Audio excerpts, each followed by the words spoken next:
Elizabeth Warren, revealing her plan to wipe out millions in student debt and make college free for everyone. She wants to tax the wealthy. We say, good for you that you have now gotten this great fortune. But 2 cents, you got to pay something back so everybody else gets a chance. But is this realistic? Joining me now is former chief economist for the U.S. International Trade Commission and University of Maryland business professor Peter Morici. Thank you so much for joining us this morning. Nice to be with you. So let's bring up her plan so everyone can see it at home as we go through this.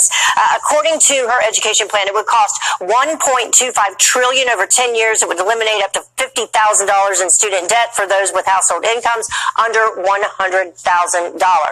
Is this realistic? It would use the ultra-millionaire tax, as she calls it. Well, they're going to use the millionaire's tax to finance health care and for this and for just about everything else that they've guaranteed annual income. You can only use the increased taxes on the wealthy so many different ways. As for the colleges and universities, it gives them a blank check. By using someone else's money to retire bad loans that they essentially made, you're really enabling universities to continue to admit unqualified students that either drop out and are terribly saddled with debt or that, frankly, graduate and don't know very much. You know, businesses are finding more and more of our graduates simply can't even reason.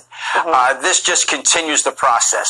But at the same time, she says that this proposal would benefit, 95% of the 45 million Americans who are carrying student debt right now, would wipe it out entirely for 75% of them.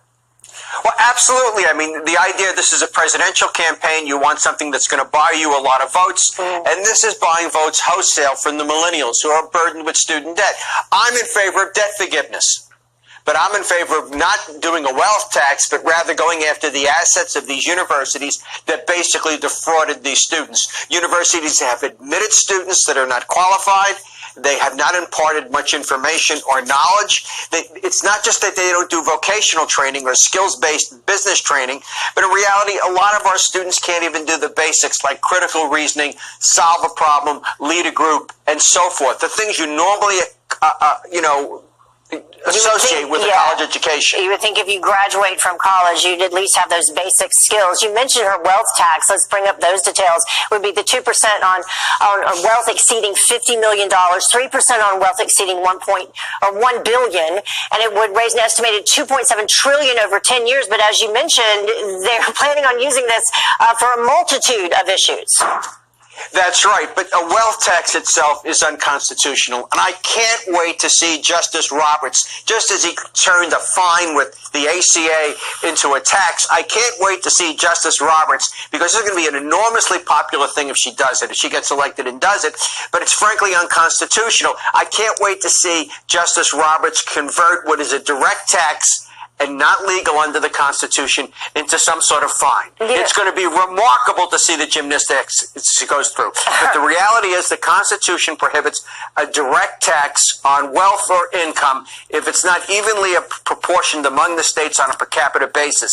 The 16th Amendment made an exception for income taxes. It did not make an exception for wealth. Number two, it is very difficult to assess an individual's wealth on an annual basis because, we think, well, you got stocks and bonds, there's a market price. A lot of the wealth in the country is in the intrinsic value of businesses that's tied up in the goodwill and associated with basically the personality of the entrepreneur. And when they die or leave, it goes away. Yeah. All right. Well, Peter, thank you so much for joining us. We will see how this continues as the, move toward 2020 continues. Thank you.